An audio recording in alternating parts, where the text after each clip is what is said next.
இந்த நாளிலும் உங்களை ஆண்டவருடைய பெயராலே சந்திப்பதிலே மகிழ்ச்சி. இன்று பல நாட்களாக ஜெபித்து பதில் பெறாமல் இருப்பதற்கு காரணம் என்ன? எவ்வளவோ ஜெபிக்கிறோம், ஜெபித்தாலும் கூட ஒன்று நடப்பதில்லை அப்படின்னு பல பேருக்குள்ளே ஒரு ஆதங்கம். சில பேர் சுகத்தை பெற்றுக்கொண்டு போகும் பொழுது சிலருடைய வாழ்க்கையிலே அந்த சுகம் நடைபெறாமலே போய்விடுகிறது.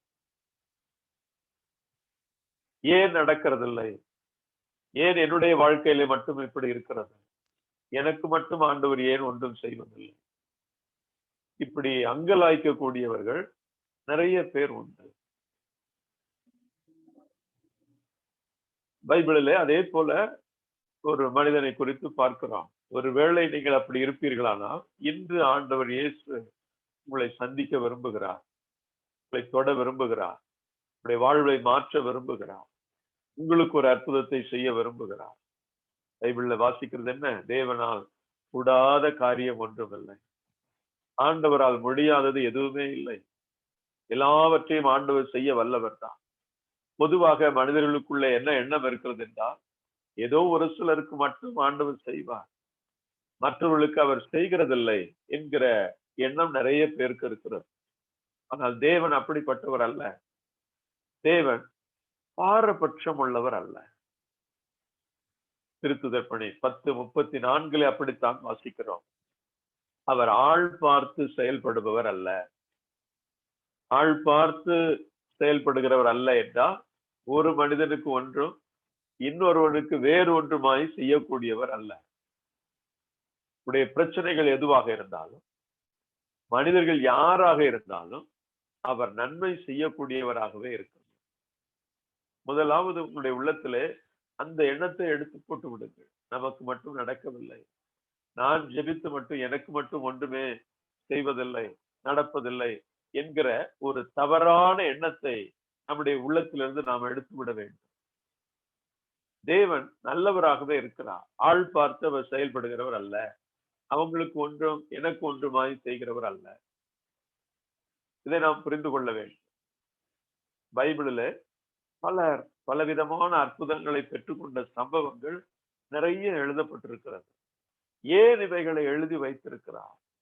நாமும் இப்படிப்பட்ட அற்புதங்களை அனுபவிக்க வேண்டும், சுவைக்க வேண்டும் என்பதற்காகத்தான் அவைகளை எழுதி வைத்திருக்கிறார். வெறும் அற்புதத்தை மட்டும் எழுதவில்லை, அவர்கள் என்ன மனநிலையோடு வந்தார்கள், ஆண்டவரோடு எப்படி இடைப்பட்டார்கள் என்பதையும் சேர்த்து எழுதி வைத்திருக்கிறார். அதே மனநிலை நமக்கும் இருக்குமானால் நாமும் கூட அவரிடத்தில் அதே அற்புதத்தை பெற்றுக்கொள்ள முடியும். அதனாலதான் பைபிள்ல அவர் ஆள் பார்த்து செயல்படுவதில்லை. ஆனால் நாம் ஒருவேளை அவர்கள் சொன்ன அதே வார்த்தையை சொல்லலாம், மனது வேற விதமாக இருக்கலாம். மனசு வேற விதமாக இருக்கும் பொழுது அவர்கள் சொன்ன அதே வார்த்தையை நாமும் சொன்னால் சுகம் அடையாமல் போகலாம். பல நேரங்களிலே அதுதான் நடக்கிறது. பர்திமேயு என்று சொல்லக்கூடிய ஒரு குருடனை குறித்து வேதத்திலே வாசிக்கிறோம். ஆண்டவர் இயேசு அந்த பக்கமாக கடந்து போகிறார். அப்படி போகும் பொழுது அவன், இயேசுவே தாவீதின் மகனே எனக்கு இரங்கும் என்று கூப்பிடுகிறான். அவன் கூப்பிட்ட உடனே இயேசு பதில் கொடுக்கவில்லை. ஆனால் கூட இருந்தவர்கள் திரும்பவும் கூப்பிடுகிறான், திரும்பவும் சத்தமாக கத்துகிறான். எப்படியாவது கூட்ட நெரிசல் அவருடைய காதில் எப்ப விழுந்து விட வேண்டும் என்று இன்னும் சத்தமாக உரக்க கத்துகிறான். அப்பொழுது கூட இருக்கிறவர்கள் என்ன சொன்னார்கள்?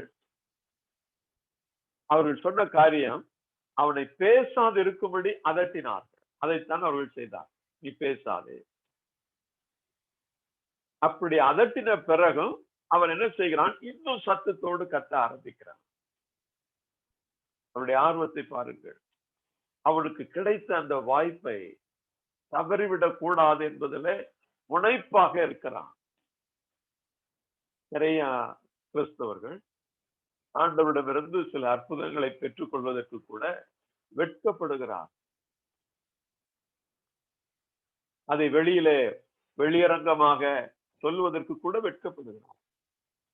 சுகத்தை பெற்றுக்கொள்வதற்கு கூட வெட்கப்படுகிறார். சில ஆலயங்களுக்கு நான் போயிருக்கிறேன். அங்கே போகும் பொழுது சில காரியங்களை ஆண்டவர் சொல்லுவார். இது போன்ற பிரச்சனையிலே உள்ளவர்களை நான் சுகமாக்குகிறேன் என்று ஆண்டவர் சொல்லுவார். இந்த பிரச்சனை உள்ளவர்கள் யாராவது இருக்கிறார்களா என்று கேட்டால் அமைதியாக இருப்பார், வாயே திறக்க மாட்டார். எனக்கும் அதற்கும் சம்பந்தமே இல்லை என்பது போல உட்கார்ந்திருப்பார். ஒரு முறைக்கு 2 முறை 3 முறை கேட்டு பார்ப்போம். அப்படியே இருப்பார்கள். கூட்டம் எல்லாம் முடிந்து மக்கள் எல்லாம் போன பிறகு அவர்கள் ஓடி வருவார்கள். பிரதர், உங்களை தான் பார்த்து பேசணும்னு இருந்தேன், என்னமான்னு கேட்டா அப்ப சொல்லுவாங்க, நீங்க சொன்ன அதே பிரச்சனை எனக்கு தான் இருந்தது, நீங்கள் சொன்ன அதே வியாதி எனக்கு தான் இருந்தது, என்னைத்தான் நீங்கள் சொன்னீர்கள். சரி, சொல்லும் பொழுது ஏன் கையை தூக்கவில்லை? எனக்கு வெட்கமாக இருந்தது. நிறைய பேர் இப்படி சொல்லுவார். இந்த குருடனை பாருங்கள், அவன் துளி கூட வெட்கப்படவில்லை. இயேசுவே, தாவீதின் மகனே என்று கூப்பிடுவதற்கு ஒரு துளி கூட வெட்கப்படவில்லை. இத்தனைக்கும் எல்லாரும் அவனை அதட்டினார்கள். பேசாதே, அமைதியா இரு என்று சொல்லி அதட்டுகிறார். ஆனால் அவனோ யார் அதட்டினால் அதை பற்றி கவலைப்படவும் இல்லை. இன்னும் உரக்க சத்தமாக கூப்பிட்டார், இயேசுவே, தாவீதின் மகனே, என் மேல் இரக்கமாய். அதுல இன்னொரு காரியத்தையும் நாம் கவனிக்க வேண்டியிருக்கிறது. இயேசுவே, என் மேல் இரக்கமாயிரும்னு சொல்லி இருக்கலாம். கூட ஒரு வார்த்தை அவன் சேர்த்து சொல்லுகிறான், இயேசுவே, தாவீதின் மகனே, என் மேல் இரக்கமாய்.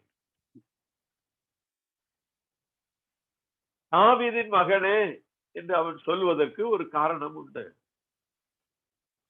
யூதர்கள் மெசியாவாகிய மீட்பர் வரப்போகிறார் என்று ஆர்வத்தோடு எதிர்பார்த்து கொண்டிருந்தார்கள். ஆனால் எல்லா யூதர்களுக்கும் ஒரே ஒரு காரியம் தெரியும். என்ன தெரியும்? மெசியாவாகிய மீட்பர் தாவீதின் குலத்திலே தோன்றுவார், தாவீதினுடைய சந்ததியிலே தான் தோன்றுவார். இது எல்லா யூதர்களுக்கும் தெரிந்திருந்தது. இயேசுவே, தாவீதின் மகனே என்று சொன்னால் அர்த்தம் என்ன?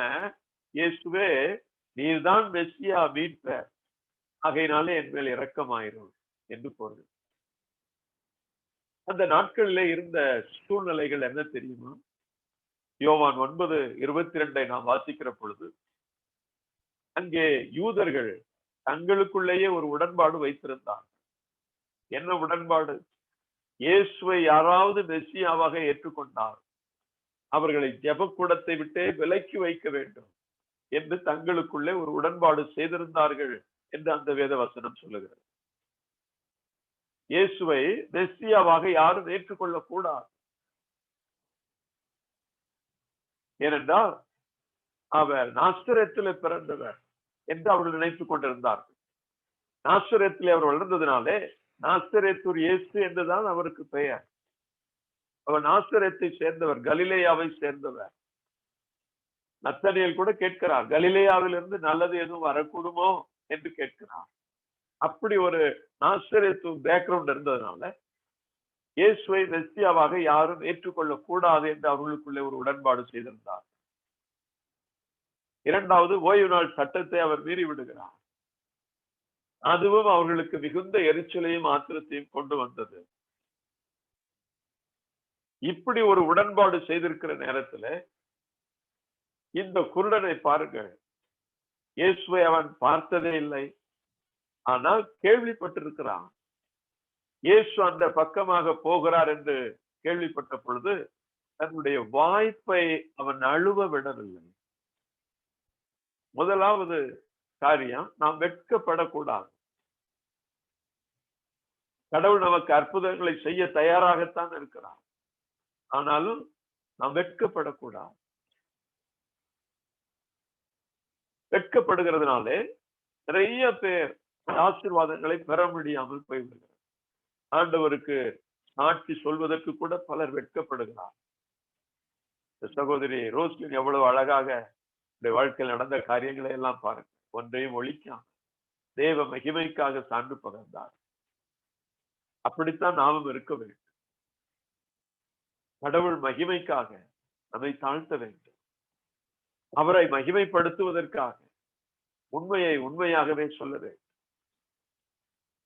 இன்றைக்கு அநேகர் வெட்கப்படுகிறார். ஆண்டவரை மகிமைப்படுத்துவதற்கு கூட வெட்கப்படுகிறார். தன்னுடைய பிரச்சனைகளை ஒத்துக்கொள்வதற்கு கூட வெட்கப்படுகிறார். ஒரு காலத்திலே ஆண்டவரை அறியாத நாட்களில் நாம் அப்படி இருந்திருக்கலாம். ஆனால் ஆண்டவரை அறிந்த பிறகு அப்படி இருக்கக்கூடாது. பெருமை பிடித்தவர்களாக நாம் இருக்கக்கூடாது. நம்மை தாழ்த்துவதற்கு நாம் அறிந்திருக்க வேண்டும். இந்த குருடன் தன்னை தாழ்த்துகிறான். மற்றவர்கள் என்ன சொல்லுவார்கள், திட்டுகிறார்கள், அதை பற்றி கூட அவன் கவலைப்படவில்லை. என்னை அவமானப்படுத்துகிறார்களே என்று கவலைப்படவில்லை. என்ன சொல்லியிருப்பார்கள்? பேசாதிருக்கும்படி அவனை அதட்டினார்கள் என்று பைபிளிலே வாசிக்கிறோம். குருடா பேசாதே என்று சொல்லியிருப்பார். குட்டு பயில ஏன் கத்துறேன்னு சொல்லியிருப்பார்கள். இப்படி பலவிதமான வார்த்தைகளை சொல்லி அவனை அதட்டி இருக்கிறார். அவன் அதை பற்றியெல்லாம் கவலைப்படவில்லை. நீங்கள் தேவனிடத்திலிருந்து அற்புதங்களை பெற வேண்டும். அவருடைய நன்மைகளை அனுபவிக்க வேண்டும்.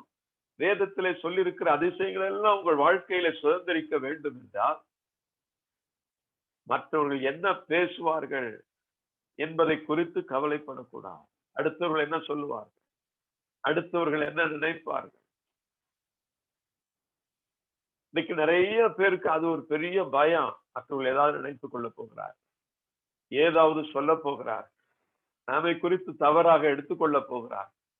கிறிஸ்துவில் பிரியமான சகோதர சகோதரிகளே, உங்கள் எதிர்காலம் மனிதனுடைய கையில இல்ல, தேவனுடைய கைகளில இருக்கிறது. ஆமென். அந்த விசுவாசம் உங்களுக்குள்ள இருக்குமானால் தான் தேவனிடமிருந்து பெரிய காரியங்களை நீங்கள் பெற முடியும். நிறைய பேருக்கு அந்த நம்பிக்கை இல்லாததுனாலேதான் மனிதர்கள் ஏதோ உங்களுக்கு ஏதோ செய்து விட போகிறார்கள், மனிதர்கள் ஏதோ உங்களை தவறாக நினைத்து விட போகிறார்கள் என்று பல நேரங்களிலே தயங்கி தயங்கி தயங்கி செய்ய வேண்டியதை செய்யாமல் போய்விடுகிறோம். நிற்க வேண்டிய இடத்துல சாட்சியாக நிற்க முடியாமல் போய்விடுகிறோம். யார் என்ன நினைத்து என்ன செய்ய முடியும்? மனிதர்கள் நமக்கு என்ன செய்து விட முடியும்? திருப்பாடல் 27 தாவீது அதைத்தான் கேட்கிறார். ஆண்டவரே என் மீட்பு, அவரே எனக்கு அரண். மனிதன் எனக்கு என்ன செய்ய முடியும்னு கேட்கிறார். மனிதருக்கு நான் அஞ்ச மாட்டேன் என்று சொல்றேன். நம்முடைய விசுவாசமும் அப்படித்தான் இருக்க வேண்டும். மனிதர்கள் என்ன செய்ய முடியும்? சொந்த பந்தங்கள் என்ன செய்து விட முடியும்? ஜாதி ஜனங்கள் என்ன செய்து விட முடியும்? மக்கள் என்ன செய்து விட முடியும்? இப்படிப்பட்ட பயத்திலிருந்து நீங்கள் வெளியே வர வேண்டும். முதலாவது, வெட்கப்படுவதிலிருந்து வெளியே வர வேண்டும். ஆண்டவரை குறித்து பேசுவதற்கு, சொல்லுவதற்கு வெட்கப்படக்கூடாது. இரண்டாவது, அடுத்தவர்கள் என்ன நினைப்பார்கள், என்ன சொல்லுவார்கள், அது தேவனுடைய வல்லமை செயல்படாமல் தடுத்துவிடும். மதலின் மரியாளை குறித்து பைபிளிலே வாசிக்கிறோம். மதலின் மரியாள் ஆண்டவருடைய பிரசனத்தினாலே அவருடைய உள்ளம் தொடப்படுகிறது. ஒரு காலத்திலே பாவ வாழ்க்கை வாழ்ந்த அந்த பெண் உடைய உள்ளம் குத்தப்படுகிறது. நான் மனம் மாற வேண்டும், எப்படியாவது அந்த இயேசுவை சந்திக்க வேண்டும், காலையிலே விழுந்து அழ வேண்டும், அவரிடத்தில் நான் முழுமையான ஒரு மன்னிப்பை பெற வேண்டும் என்று விரும்புகிறான். அதற்கு வாய்ப்பு தேடுகிறான். ஒரு வாய்ப்பு கிடைத்தது. என்ன? ஒரு பரிசேயனுடைய வீட்டிலே ஆண்டவர் பந்தி அமர்கிறார் என்கிற செய்திதான் அவளுக்கு கிடைத்தது. அவர் அங்கே பிரசங்கம் பண்ணுவதற்காக வரவில்லை, அல்லது நோயாளிகளை சுகமாக்குவதற்காகவும் வரவில்லை, அல்லது மனிதர்களுக்கு ஆறுதல் சொல்வதற்காகவும் வரவில்லை. விருந்துக்கு கூப்பிட்டிருந்தான் அந்த பரிசேயன். ஒரு பரிசேயனுடைய வீட்டிற்கு விருந்துக்கு தான் வருகிறார் என்று அவள் கேள்விப்பட்டார். அந்த வாய்ப்பை கூட அவள் நழுவ விடவில்லை. பரிசேயர்களை பற்றி எல்லாருக்கும் தெரியும். பரிசேயர்கள் மிகுந்த பாரம்பரியம் மிக்கவர்கள்.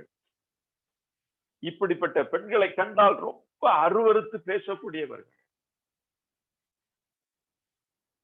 அவ்வளவு பாரம்பரியத்திலே மூழ்கி போனவர்கள், அச்சாரம் நிறைந்தவர்கள் என்று சொல்லலாம். இந்த பெண்ணை குறித்து அந்த ஊர்ல எல்லாருக்கும் தெரியும், இந்த பரிசேயனுக்கும் தெரியும். அந்த வீட்டிற்கு போனால் அவன் எப்படி நடத்துவான், நம்மை வெளியே அனுப்பி விடுவான், திட்டுவான், நீ ஏன் உள்ள வருகிறாய்னு கேட்பான். இதெல்லாம் அந்த பெண்ணுக்கு தெரியும், மதலேன் மரியாளுக்கு தெரியும்.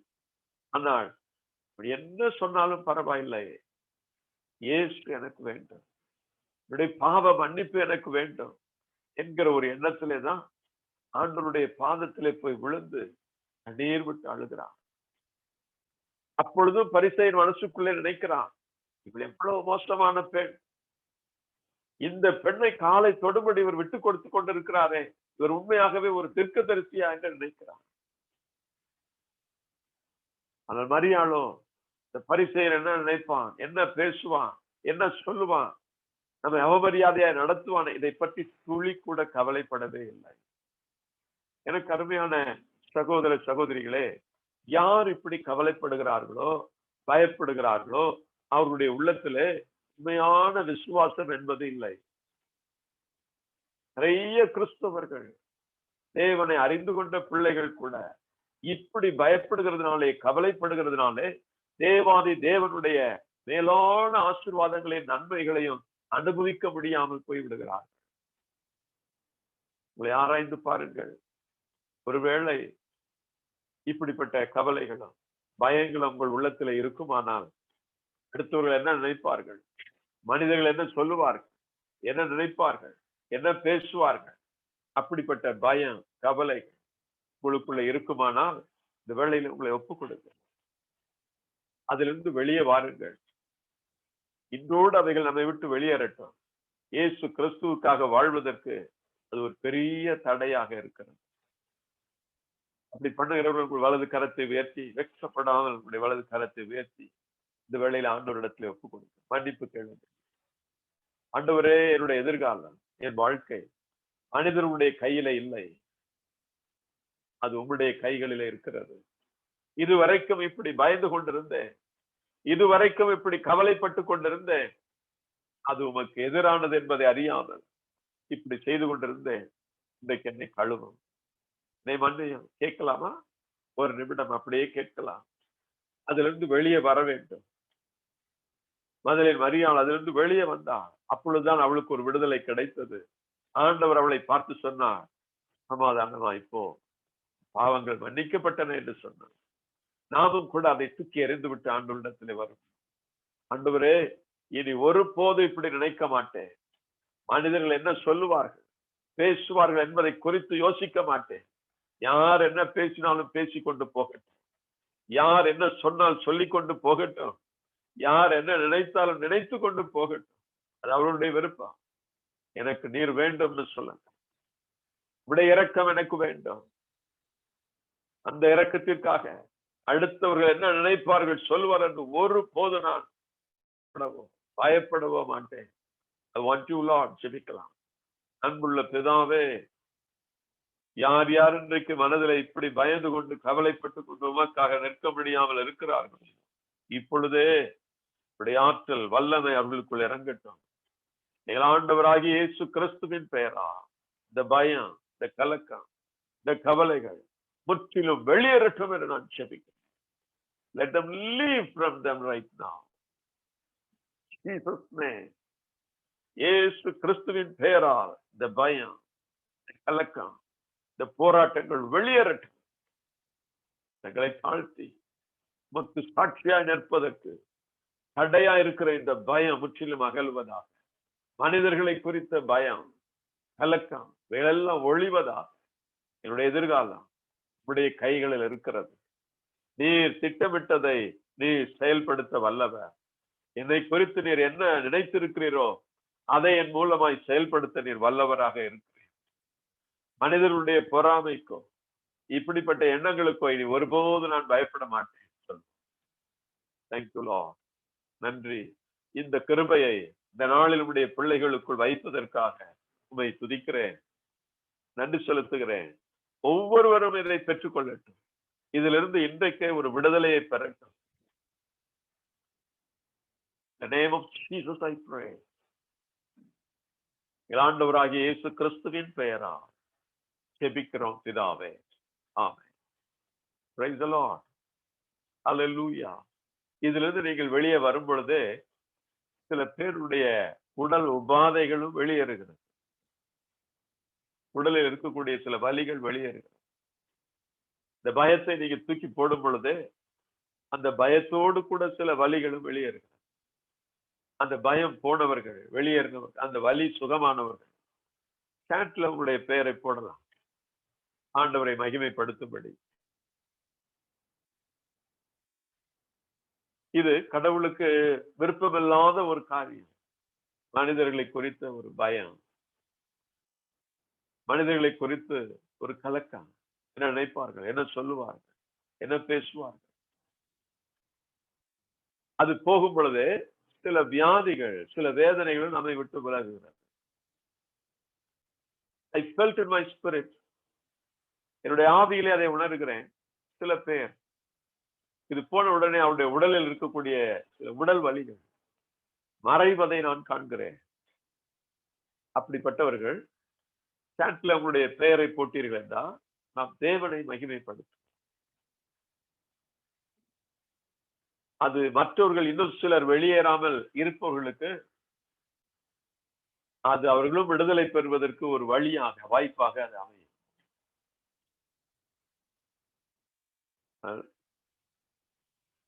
சுஜிதா உதயா அவர்களுடைய பேர் இப்ப சுஜிதா. இதுல இருந்து விடுதலை ஆன உடனே இந்த வேதனைகள் அவர்களை விட்டு நீங்கி இருக்கிறது. தேசி அவர்களையும் ஆண்டவர் அதுல இருந்து விடுதலை ஆக்கி இருக்கிறார்.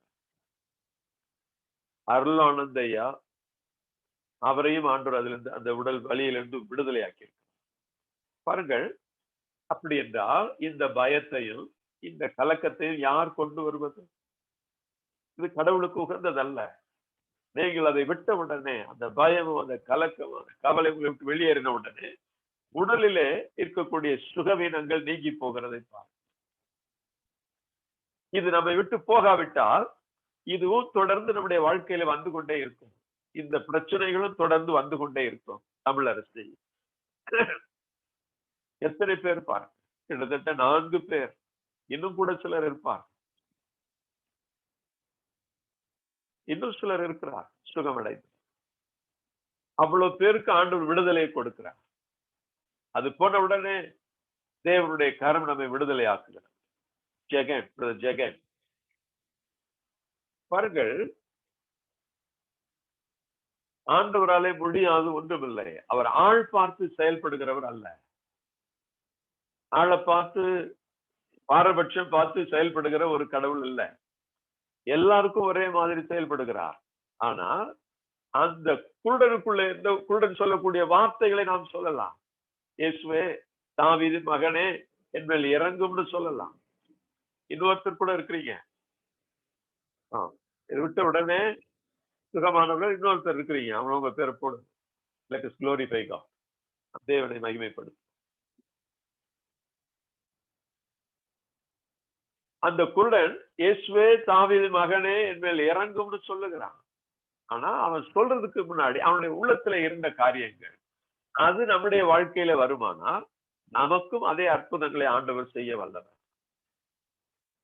அப்ப இயேசுவே தாவீது மகனே என் மேல் இறங்கும் என்று சொல்லும் பொழுது மனிதர்கள் என்ன சொல்லுவார்கள், என்ன பேசுவார்கள், என்ன திட்டுவார்கள், அதை குறித்து அவன் கவலைப்படவே இல்லை. அவர்கள் கையிலே தன்னுடைய எதிர்காலம் இல்லை. அவர்களால் நம்மை ஒன்றும் செய்ய முடியாது என்கிற ஒரு நம்பிக்கை அவனுக்கு இருந்தது. கடவுள் கையிலே தான் நம்முடைய எதிர்காலம் இருக்கிறது. அடுத்தது மிக முக்கியமான ஒரு காரியம், அவருடைய ஜெபத்தை யாராலும் தடை செய்ய முடியவில்லை. தொடர்ந்து கத்திக்கொண்டே இருக்கிறான். இயேசுவே தாவீதின் மகனே என் மேல் இறங்கும். நிறைய பேருடைய வாழ்க்கையில ஜெபம் அப்படி தொடர்ச்சியாக இல்லை. கொஞ்சம் ஜெபிக்கிறார்கள், ஒரு பிரச்சனை வந்தவுடனே ஜெபம் போய்விடுகிறது. கேட்டா சொல்லுவார்கள், நன்றாக ஜெபித்துக் கொண்டிருந்தேன் பிரதர், இந்த பிரச்சனை வந்ததுல இருந்து ஜெபிக்கிறதே இல்லை பிரதர், ஜெபிக்கவே முடியல அப்படின்னு சொல்லுவாங்க. அல்லது ஒரு வாரமாக ஜெபம் போய்விட்டது என்று சொல்லுவார். இந்த குருடனை பாருங்கள், அவனுக்கு எதிர்ப்புகள் வந்த பொழுது ஜெபிக்கிறதுக்கு தான் எதிர்ப்பு, இயேசுவேன்னு கூப்பிட்டதுக்கு தான் அவனுக்கு எதிர்ப்பு. அதற்காகவே அவனுக்கு எதிர்ப்பு வந்த பிறகு கூட அவனும் கூப்பிடுவதை நிறுத்தவே இல்லை, இன்னும் சத்தமாக கூப்பிட ஆரம்பித்தான். இயேசு உடல் ரீதியாக அங்கே இருந்ததுனாலே சத்தம் போட்டு அவன் இன்னும் சத்தமாக ஜெபிக்க ஆரம்பித்தான். ஆனால் இப்பொழுது இயேசு உடல் ரீதியாக நமக்கு இல்லை, ஆவிக்குரிய விதத்துல தூய ஆவியானவராக நம்மோடு இருக்கிறார். ஆகையினாலே நாம் சத்தம் போட வேண்டிய அவசியம் இல்லை. ஆனால் என்ன செய்ய வேண்டும்? அதற்கு பதிலாக உங்களுடைய ஜெபத்தை அதிகமாக்குங்க. முதலிலே அரை மணி நேரம் ஜெபித்துக் கொண்டிருப்பீர்கள் என்றால் அதை 1 மணி நேரமாக மாற்றுங்க. 1 மணி நேரம் ஜெபிக்கிறவர்களாக இருந்தால் இன்னொரு அரை மணி நேரமாக கூட்டுங்க. Increase your prayer. அந்த குருடன் செய்கிற காரியம் அதுதான், விடவில்லை. இன்னும் இன்னும் இன்னும். When you increase your prayer, சில காரியங்கள் நம் வாழ்க்கையிலே தாமதிக்கிறது என்றால் தேவன் நம்முடைய ஜெபத்தை இன்னும் ஆழப்படுத்த அதிகப்படுத்த விரும்புகிறார் என்று பொருள். ஏன் சில காரியங்கள் நடைபெறவில்லை? He wants us to pray more. இன்னும் அதிகமாய் அவரிடத்தில் நெருங்க வேண்டும், அவரோடு ஜெபிக்க வேண்டும் என்று ஆண்டவர் விரும்புகிறார். Praise the Lord. Hallelujah. சில பேர் ஆண்டவருக்கு நேரத்தை கொடுக்கிறாங்க, டைம் கொடுக்கிறாங்க. நான் 1 மணி நேரம் ஜெபம் பண்ணிடுறேன். நான் தொடக்கத்துல அதுதான் செய்தேன். 1 மணி நேரம் ஆண்டவரோடு இருக்கிறேன்னு தான் சொல்லி வந்தேன். நான் வரும்பொழுது, ஆரம்பத்துல வரும்பொழுது என்னை இப்படி ஜெபிக்க சொல்லியிருந்தா நான் ஓடி இருப்பேன். ஐயோ, அப்படி எல்லாம் என்னால ஜெபிக்க தெரியாதுன்னு ஓடி இருப்பேன். 1 மணி நேரம் ஆண்டவரோடு இருக்கிறேன் அப்படித்தான் சொல்லிட்டு வந்தேன். அந்த 1 மணி நேரம் ஜெபிக்கிறதுக்குள்ளே படாத பாடுபட்டேன். ஏன்னா ஜெபிக்கிறது எப்படின்னு தெரியல, அப்படித்தான் இருந்தேன். ஆனால் ஆண்டவர் நமக்கு துணை செய்கிறார், உதவி செய்கிறார். யாரெல்லாம் ஆண்டவரோடு ஜெபிக்க வேண்டும் என்று ஆசைப்படுகிறீர்களோ, விரும்புகிறீர்களோ, உங்களுக்காக ஆண்டவர் உதவி செய்கிறார். ரோமர் 8:26 அப்படித்தான் வாசிக்கிறோம். அவன் எப்படி ஜெபிக்க வேண்டும், எதற்காக ஜெபிக்க வேண்டும், இதை அறியாமல் இருக்கிறோம். பரிசுத்த ஆவியானவர் தான் நமக்கு உதவி செய்கிறவராக இருக்கிறார். எப்படி ஜெபிக்க வேண்டும் என்பதை சொல்லிக் கொடுக்கிறார். தந்தையினுடைய திருவுளத்தை அறிந்து எப்படி ஜெபிக்க வேண்டும் என்பதை சொல்லிக் கொடுக்கிறார். அப்போ ஜெபிப்பது மிக மிக அவசியம். அதுவும் உங்களுடைய வேண்டுதல் உடனே கேட்கப்படாவிட்டால் உங்களுடைய ஜெப நேரங்களை அதிகமாக்குங்க. இன்னும் ஆர்வத்தோடு ஜெபிக்க ஆரம்பிங்க. எலியா அவருடைய ஜெபத்தை நினைத்துக் கொள்ளுங்க. பைபிளில் அதுதான் சொல்லப்பட்டிருக்கு. எலியா நம்மை போல ஒரு சாதாரண மனிதர். யாக்கோபு 5வது அதிகாரத்திலே அப்படி வாசிக்கிறோம். நம்மை போல ஒரு எளிய நிலைக்கு உட்பட்ட ஒரு மனிதர். Then what is special in him? அவரிடத்துல ஸ்பெஷலா இருந்தது என்ன? நம்மை போல எளிய நிலைக்கு உட்பட்ட பாடுகள் உள்ள ஒரு மனிதர். அவர்கிட்ட இருந்த விசேஷமான காரியம் என்ன? அதை பைபிள் சொல்லுகிறது. ஆனா உருக்கமாக ஜெபம் பண்ணினார்.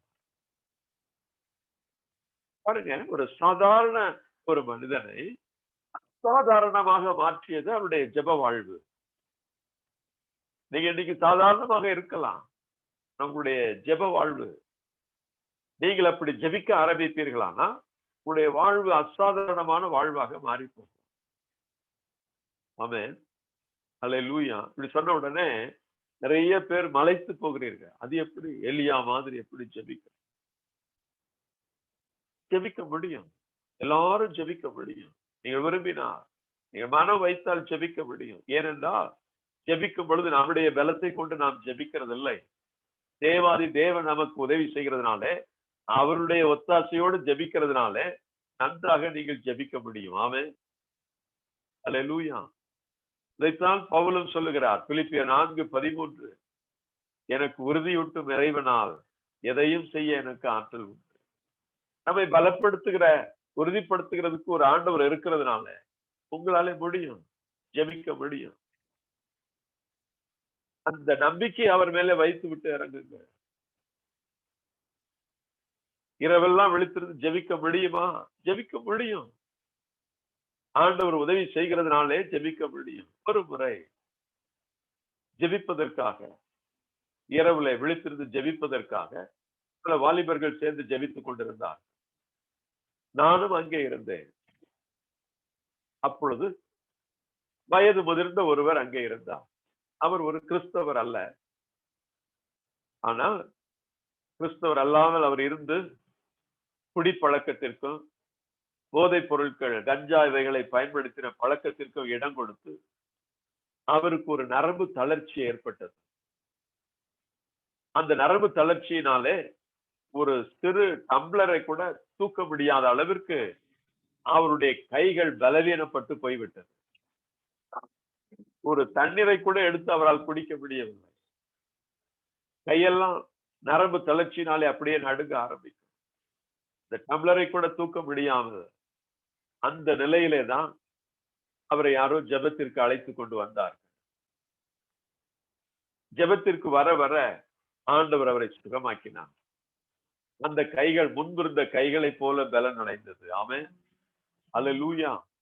கைகள் சுகமான பிறகு ஒரு நாள் அவரோடு பேசினேன். அவர் சொன்னார், நான் ஒரு காலத்துல தபேலா வாசித்துக் கொண்டிருந்தேன். எந்த வீடுகளில் எல்லாம் சென்னையில சாவு நடக்குமோ சேரியில என்ன செய்வார்கள் என்றால், கானா பாட்டு இந்த குடிகாரர்கள் உட்கார்ந்து கொண்டு வாய்க்கு வந்ததையெல்லாம் பாடுவார்கள். இவரும் அதிலே குடித்து விட்டு அவர்கள் பாடுவதற்கெல்லாம் தபேலா வாசித்துக் கொண்டிருந்திருக்கிறார். கை இவ்வளவு மோசமானதுனாலே ஆண்டவரை தேடி வந்தார். ஆண்டவர் மறுபடியும் அவருக்கு சுகம் கொடுத்ததுனாலே, இனிமேல் ஆண்டவருடைய பாடல்களுக்கு நான் பாடல்களை வாசிக்கிறேன் என்று சொன்னார். அவருக்காக ஒரு தபேலா வாங்கப்பட்டது. அதன் பிறகு ஒவ்வொரு கூட்டங்களிலும் அவர் தான் தபேலா வாசித்துக் கொண்டிருந்தார்.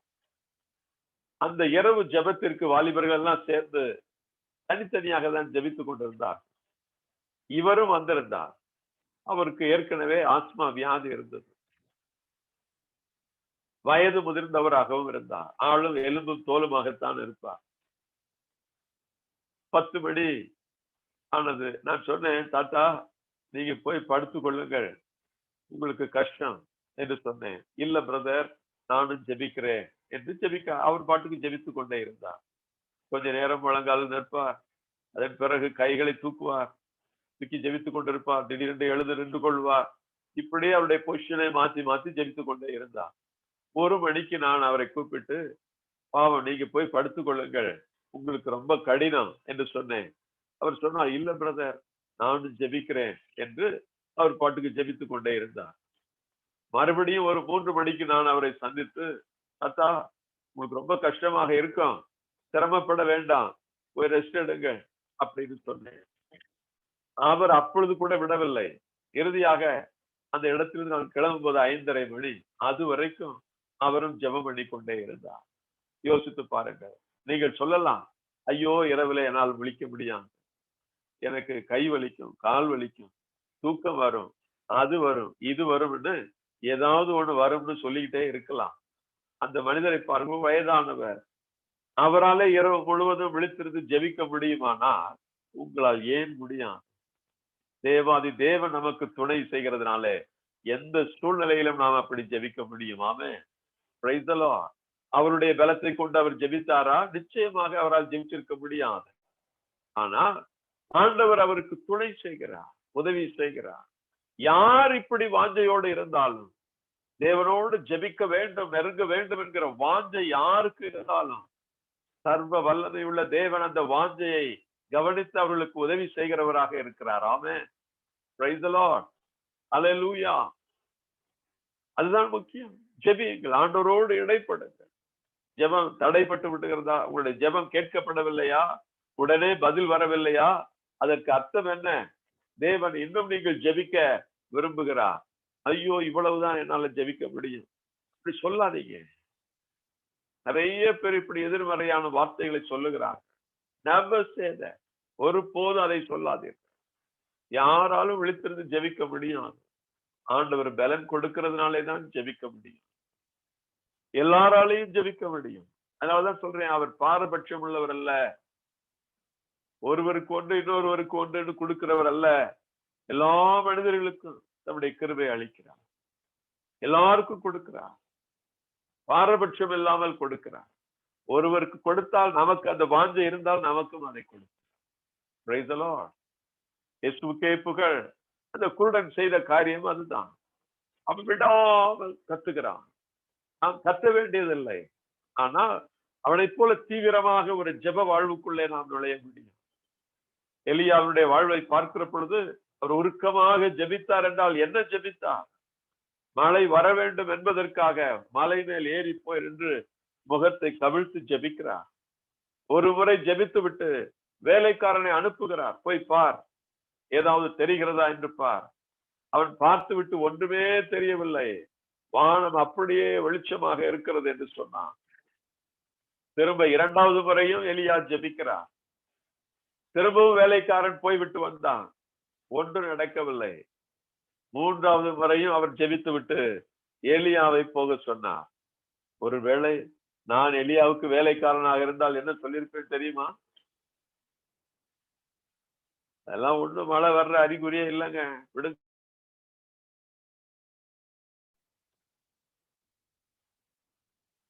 அவர் அப்பவும் விடல. மூணாவது முறையில நாலாவது முறையும் ஜெபம் பண்ணி பார்த்துட்டு வாங்குறார். எத்தனை தடவை போய் பார்க்கிறது அப்படின்னு சொல்லியிருப்போம்.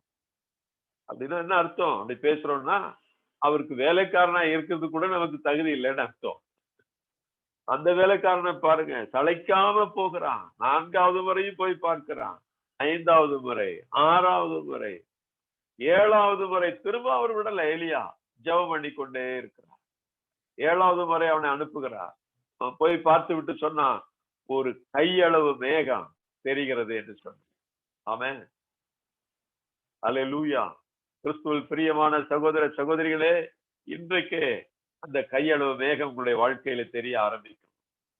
கையளவு மேகத்தை பார்த்த உடனே, பார்க்கிறேன் சொன்ன உடனே எலியா சொன்னான், பெரும் மழையின் சத்தத்தை நான் கேட்கிறேன் என்று சொன்னான்.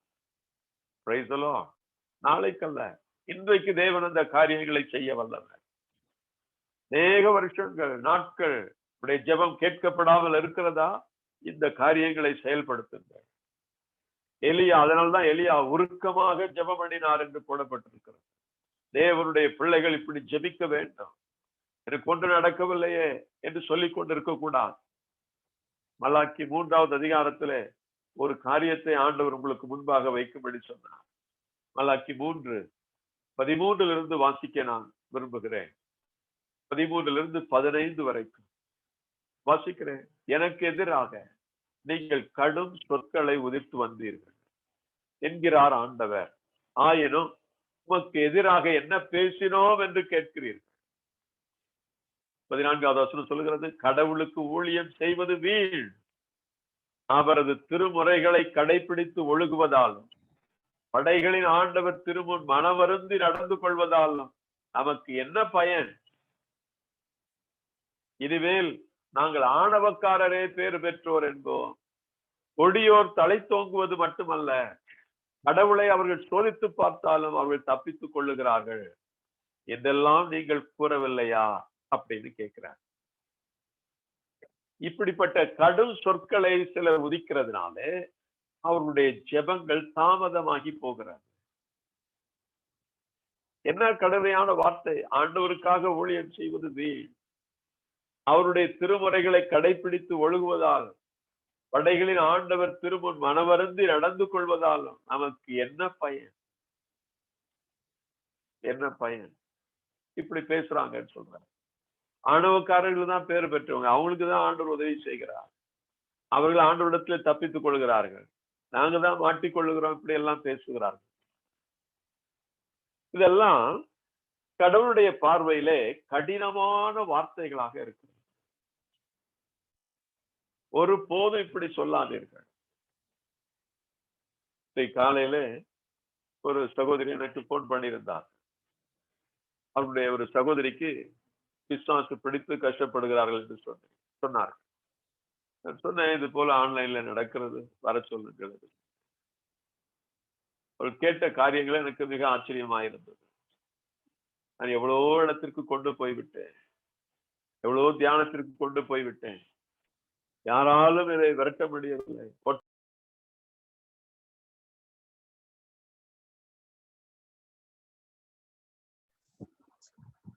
மைக்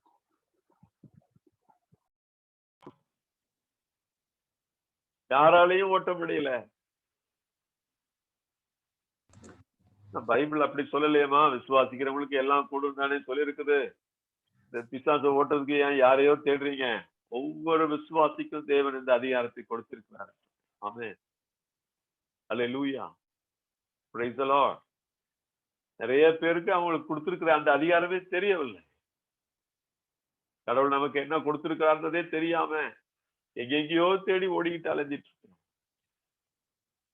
விசுவாசிக்கிற எல்லாருக்கும் தேவன் இந்த அதிகாரத்தை கொடுத்திருக்கிறார்.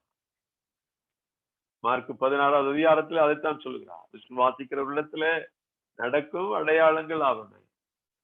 முதல் வார்த்தை தான் சொல்லு, என் பெயரால் பிசாசுகளை துரத்துவார்.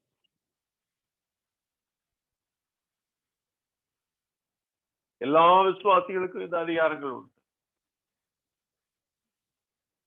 நீ ஜெபிச்ச உடனே போகலையா? திரும்ப ஜெபம் பண்ணுங்க. திரும்ப ஜெபம் பண்ணுங்க. ஆண்டவர் இயேசு கிறிஸ்து ஏற்கனவே வெற்றியை உங்களுக்காக சம்பாதித்து விட்டார். ஆகையினாலே அது போய்தானே ஆக வேண்டும். No devil can stand. எந்த பிசாசும் தேவ பிள்ளைகளுக்கு முன்பாக வெகு நேரம் இருக்க முடியாது. அது போய்தான் ஆக வேண்டும். ஆமென். அல்லேலூயா. இயேசுவுக்கே புகழ். அது பிறகு ஒரு வழியாக இப்போ நான் நம்புறேன் பிரதர் அப்படின்னு ஒரு நம்பிக்கை வருவதற்கு பாருங்க, எனி டெவில் பிசாசு ஏதோ அந்த லூசிபராவே வந்து நிக்கிட்டு போய் தானே ஆகணும். ஏனென்றால் ஆண்டவர் இயேசு கிறிஸ்து அவருடைய பிள்ளைகளுக்கு அதிகாரத்தை கொடுத்திருக்கிறார். உங்களுக்கு அந்த அதிகாரத்தை கொடுத்திருக்கிறார். விசுவாசிக்கிற ஒவ்வொருவருக்கும் அந்த அதிகாரத்தை கொடுத்திருக்கிறார். ஆமென். அல்லேலூயா. அல்லேலூயா. ஒரு புஸ்தகத்துல ஒரு செய்தியை வாசித்தேன். ஒரு ஊர்ல, ஒரு கிராமத்துல அங்கே ஒரு மிஷனரி இருந்தார். ஆகையினாலே வெகு தூரத்தில் உள்ள ஒரு கிராமத்திலிருந்து குதிரையில அந்த மிஷனரியை சந்திப்பதற்காக வந்தார்கள். மிஷனரி அந்த நேரத்துல வீட்டுல இல்லை. அவருடைய சிறு பையன் இருந்தாங்க. அப்போ அவர்கள் சொன்னார்கள், என்னுடைய கிராமத்திலே ஒரு பெண்ணுக்கு பேய் பிடித்து விட்டது. அதனாலே அப்பாவை எப்படியாவது கூட்டி கொண்டு போகலாம் என்று இங்கே வந்தோம். அவரும் இந்த நேரத்துல இல்லை, வெளியே போய்விட்டார். பரவாயில்லை, அதே கடவுளைத்தானே நீயும் கும்பிடுகிறாய், நீயாவது எங்களோடு வான்னு அந்த சிறு பையனை குதிரையில ஏற்றி கொண்டு போனார்கள். ஆமென். அல்லேலூயா. அந்த ஊருக்குள்ள அந்த பையன் நுழையும் போதே அந்த பிசாசு சொல்லிச்சான், ஐயோ ஒரு குட்டி பையன் வருகிறான், அதனால இனிமேல் என்னால் இருக்க முடியாதுன்னு அந்த பெண்ணை விட்டு ஓடியே போய்விட்டது. Praise the lord. அல்லேலூயா. நிறைய கிறிஸ்தவர்களுக்கு அது தெரிவதில்லை. பாருங்க, தேவனை அறியாத அந்த ஜனங்கள் புரிந்து கொண்டார். தகப்பனுடைய அதே தெய்வத்தை தான் பையனும் வழிபடுகிறான். அப்படி என்றால் அதே அதிகாரம் பையனுக்கும் இருக்கிறது என்பதை அறிந்து கொண்டார். தேவாதி தேவனுடைய பிள்ளைகள் நீங்கள். இந்த உலகத்தில் இருக்கிற அவனை காட்டிலும் உங்களுக்குள் இருக்கிறவர் மிக பெரியவர். நீங்கள் ஜெபித்தா எந்த பிசாசும் ஓடித்தான் ஆக வேண்டும். அது நிலைத்திருக்க முடியாது. ஏனென்றால் உங்களுக்குள் இருக்கிறவர் மிக மிக மிக பெரியவர். ஆமென். அல்லேலூயா. இயேசுவுக்கே புகழ். இயேசுவுக்கே நன்றி. ஆனால் தேவனுடைய பிள்ளைகள் அப்படி ஜெபிக்கிறதில்லை. இன்னைக்கு ஒரு தீர்மானம் பண்ணுங்கள். நாள்பட்டு போய் கிடக்கிற இந்த காரியங்கள் சரியாகும்படி நானும் விழித்திருந்து ஜெபிக்க போகிறேன். இடைவிடாமல் ஜெபிக்க போகிறேன். உங்களால் முடியும். ஆண்டவர் உதவி செய்வார்னு சொல்லுகிறேன். பயப்படாமல் ஜெபிக்க ஆரம்பியுங்கள். உங்களுடைய பலத்தை நம்பி அல்ல, தேவாதி தேவன் என்னை பலப்படுத்துகிறார், ஆகையினாலே நான் ஜெபிக்க போகிறேன் என்று சொல்லுங்கள். உங்கள் குடும்பங்களுக்காக நீங்கள் ஜெபிக்க வேண்டும். எல்லாவற்றையும் ஊழியர்கள் பார்த்துக் கொள்வார்கள். ஆகையினாலே நம்ம கையை கட்டி கொண்டு மீட்டிங் அட்டன் பண்ணா போதும்னு நினைக்க கூடாது. நிறைய பேர் கூட்டத்திற்கு வந்தால் போதும் என்று நினைக்கிறார்கள். தொடர்ந்து வருகிற பிரதர் அப்படின்னு சொல்லுவாங்க. ஊழியர்கள் ஜெபிச்சா போதும்னு இருக்கக்கூடாது. நீங்கள் ஜெபிக்க வேண்டும். நீங்கள் போராடி ஜெபிக்க வேண்டும். உங்களால் முடியும். தேவாதி தேவன் அதற்குரிய பலத்தை கொடுக்கிறார். இந்த கூட்டத்திலே கலந்து கொண்டிருக்கிற ஒவ்வொருவரும் அப்படி ஜெபிக்கிறவர்களாக இருக்க வேண்டும் என்றுதான் ஆண்டவர் விரும்புகிறார். Is it possible? ஐயோ எனக்கு வயசாகி போச்சு, வயதானவர்கள் இன்னும் நல்லா ஜெபிக்க முடியும், தூக்கம் வரல, நல்லது, உட்கார்ந்து ஜெபியுங்க. அது ஒரு வாய்ப்பாக பயன்படுத்தி கொள்ளுங்க. தூக்கம் வராதவர்கள் அதை ஒரு வாய்ப்பாக எடுத்துக்கொள்ளுங்க. ஜெபிப்பதற்காகத்தான் தூக்கம் வராமல் இருக்கிறது என்று எடுத்துக்கொள்ளுங்க. இரவு நேரங்களிலே உங்களுக்கு தூக்கம் கலைகிறதா? ஐயோ, மனம் உடைந்து போய் விடுகிறாள் நிறைய பேர். ஐயோ, என் தூக்கம் டிஸ்டர்ப் ஆகி போச்சு. டிஸ்டர்ப் ஆயிடுச்சுன்னு நினைக்காதீங்க. எங்கேயோ யாருக்கோ உங்களுடைய ஜெபம் தேவைப்படுகிறது என்று எழுந்து ஜெபியுங்கள். அதன் பிறகு பிசாசு நீங்க தூங்கும்போது தொந்தரவே பண்ண மாட்டான். கொசு கடிக்க வந்தா கூட கொசு அவன் பிடிச்சு வச்சுக்குவான். ஐயோ, இந்த கொசு போய் கடிச்சு எழுப்பி விட்டு அவன் உட்கார்ந்து இன்னும் 1 மணி நேரம் ஜெபிக்க போகிறான்னு சொல்லி. Amen. Hallelujah. Praise the lord. இயேசுவுக்கே புகழ். இயேசுவுக்கே நன்றி. அப்படி ஜெபிக்கிறதுக்கு உங்களை ஒப்பு கொடுங்க. எத்தனை பேர் இன்றைக்கு ஒப்பு கொடுக்க போறீங்க? உங்க கை தூக்கி காட்டுங்க பார்க்கலாம். உங்களுடைய பலத்தினாலே அல்ல, உங்களுக்கு உதவி செய்கிற ஒரு தெய்வம் உண்டு, பலப்படுத்துகிற ஒரு தெய்வம் உண்டு. அந்த பலத்தினாலே ஜெபிக்க போகிறீர்கள். நீங்கள் உண்மையாகவே தீர்மானித்தால் தேவன் அந்த ஜெப ஆவியை உங்களுக்குள்ளே வைக்கிறார். இன்றைக்கே வைக்கிறார். விசுவாசிக்கிறவர்களுக்குள்ளே வைக்கிறார். அவர் உங்களை பலப்படுத்துவார். ஒப்பு கொடுக்கலாமா? அப்படியே ஒப்பு கொடுத்து ஜெபிப்போம். அவர் ஆள் பார்த்து செயல்படுகிறவர் அல்ல. அவர் பாரபட்சம் பார்க்கிறவர் அல்ல. உடைய காரியங்கள் எல்லாம் தள்ளி போக வேண்டும், பல வருஷங்கள் ஆக வேண்டும் என்று இல்லை. இன்றைக்கு ஜெபிக்க ஆரம்பிக்கிறீர்களோ விடிந்து போய்விட்டது, சீக்கிரமாய் வந்து விட்டது. தேவன் உங்களுக்கு கொடுக்கிற ஆசீர்வாதங்கள் மிக அருகிலேயே இருக்கிறது. சோர்ந்து போகாம இந்த வேளையில உங்களை ஒப்பு கொடுங்க. இனி இப்படி ஜெபிப்பதற்காக கொடுங்கள். எனக்கு உடல்நலம் சரியில்லை, அதனால் தூங்க முடியல, பரவாயில்ல, உட்கார்ந்து ஜெபிங்க. Things will change. வியாதிகள் மாறும், பலவீனங்கள் மாறும். நாளைக்கல்ல, இப்பொழுது மாறும். தேவன் உங்களை பலப்படுத்த வல்லவர். ஜெபிக்கிறவர்களுக்காக தேவன் பல ஆசீர்வாதங்களை வைத்திருக்கிறார். ஒப்பு கொடுக்கலாம். அந்த வேளையில கண்களை மூடி எல்லாரும் ஒப்பு கொடுத்து ஜெபிக்கலாம். நாம் ஜெபிப்போம். அன்புள்ள பரலோக பிதாவே, பிள்ளைகள் மேல் ஒரு ஜெப ஆவி இறங்கட்டும் என்று நான் ஜெபிக்கிறேன். ஒவ்வொரு பிள்ளைகளின் மேலும் இந்த ஜெப ஆவியை ஊற்றும். இன்று வந்திருக்கிற ஒருவர் கூட ஜெப ஆவியை பெறாமல் போய்விடக் கூடாது. பர்திமேய்க்கு இருந்த ஆர்வத்தை நாங்கள் வேதத்திலே தியானித்தோம். அவர் ஊக்கமாய் ஜெபித்தது போல, எலியா ஊக்கமாய் ஜெபித்தது போல எங்கள் மேலும் அதே அபிஷேகம் இறங்குவதா. எங்களுடைய பலத்தினாலே அல்ல ஆண்டவரே, நீர் எங்களை பலப்படுத்துகிறதுனாலே நாங்களும் இப்படி உருக்கமாய் ஜெபிக்க முடியும் என்று நம்புகிறோம். ஜெபிப்பதற்கு எங்களை கொடுக்கிறோம். பலப்படுத்தும். Fill them all with your grace, Lord. ஒவ்வொருவரையும் கிருபையினால் நிரப்பும். எல்லா பல்வலிகள் இப்பொழுது மறையட்டும் என்று நான் ஜெபிக்கிறேன். பற்களில் உள்ள சொத்தை பல்கள் இப்பொழுது சுகமடைவதாக. சொத்தை பல் உள்ளவர்கள் அந்த இடத்திலே, அந்த தாடையில உங்களுடைய கைகளை வையுங்கள். Let it be healed right now in Jesus' name. எல்லா சொத்தை பல்கள் இப்பொழுது சுகமடையட்டும், சுகமடையட்டும், சுகமடையட்டும். Be healed in the name of Jesus. In Jesus' name. இப்பொழுதே ஆண்டவருடைய வல்லமை சொத்தை பல்களில் இறங்கி கொண்டிருக்கிறது. அவைகளை சுகமாக்கி கொண்டிருக்கிறது. அடிக்கடி பல்வலியினால் கஷ்டப்படுகிறவர் இன்று விடுதலையாக்கப்படுகிறீர்கள். புது பல்கள் இப்பொழுது அதில் உண்டாவதா. சொத்தை பல்கள் முற்றிலும் மறைவதா. In Jesus' name. And everyone be healed. Everyone be healed. ஒவ்வொருவரும் சுகம் அடையட்டும். சொத்தை பல் உள்ளவர்கள் உங்களை சோதித்து பாருங்கள். கண்ணாடியில சோதித்து பாருங்கள். The miracle is happening now. ஒரு அற்புதம் உங்களுடைய பல்லுக்கு நடந்து கொண்டிருக்கிறது. You go and check it out. Check it out. சோதித்து பாருங்கள். வலி இருக்குமானால் அதை தொட்டு பாருங்கள். வீக்கம் இருக்குமானால் தடவி பாருங்கள். So God is healing. ஒவ்வொருவர் மேல் உங்களுடைய வல்லமை இறங்கட்டும். சுகமாக்குகிற வல்லமை இறங்கட்டும். அபிஷேகிக்கிற வல்லமை இறங்கட்டும். And heal them completely, Lord. முழுவதுமாய் சுகம் உண்டாகட்டும் என்று நான் ஜெபிக்கிறேன். அடிபட்டதுனாலே, பல வருஷங்களுக்கு முன்பாக அடிபட்டதுனாலே ஒரு வலி, எலும்புகளில் இருக்கக்கூடிய சில வலிகள், இப்படிப்பட்டவர்கள் வலது கரத்தை உயர்த்தி ஆண்டவருக்கு நன்றி சொல்லுங்க. அந்த எலும்புகளில் இருந்து அந்த வலிகள் இப்பொழுது மறைகிறது. அவர் உங்கள் எலும்புகளை தொடுகிறார், சுகப்படுத்துகிறார். Let the bones be healed completely in Jesus' name. In the name of Jesus, Lord, touch them right now. இப்பொழுதே தொடும். முற்றிலும் முழுவதும் அவர்கள் சுகம் அடைவார்களாக. In Jesus' name. ஒவ்வொரு பிள்ளைகளும் இப்பொழுது சுகமாகட்டும், சுகம் அடையட்டும், பரிபூர்ண விடுதலையை பெறட்டும். Heal everyone, Lord. சிறு குழந்தைகள், வியாதியோடு இருக்கிற சின்ன குழந்தைகளா, அவர்கள் மேல அவங்களுடைய பெற்றோர்கள் கைகளை வையுங்கள். இப்பொழுது அவர்கள் சுகம் அடைவார். குழந்தைகள் இருப்பார்களானால், வியாதியோடு இருப்பார்களானால், சில பிரச்சனைகளோடு இருப்பார்களானால், கீப் யூர் ஹேண்ட்ஸ். அந்த குழந்தைகள் மேல் உங்கள் கைகளை வையுங்க. The power of the Holy Spirit pass through them. தேவனுடைய வல்லமை அவர்கள் மூலமா இறங்குவதா, சிறு பிள்ளைகளை சுகமாக்குவதா. The name of Jesus. இயேசு கிறிஸ்துவின் பெயரால் எல்லா வியாதிகளும் சுகமடையும். I give you glory, Father. Lord, I give you glory. உமக்கே மகிமையை செலுத்துகிறேன். இந்த நாளிலும் நீர் மகிமைப்படுகிறார், நீர் உயர்த்தப்படுகிறார். திருப்பெயரை நாங்கள் உயர்த்துகிறோம். தொடர்ந்து நாம் ஜெபிக்கலாம்.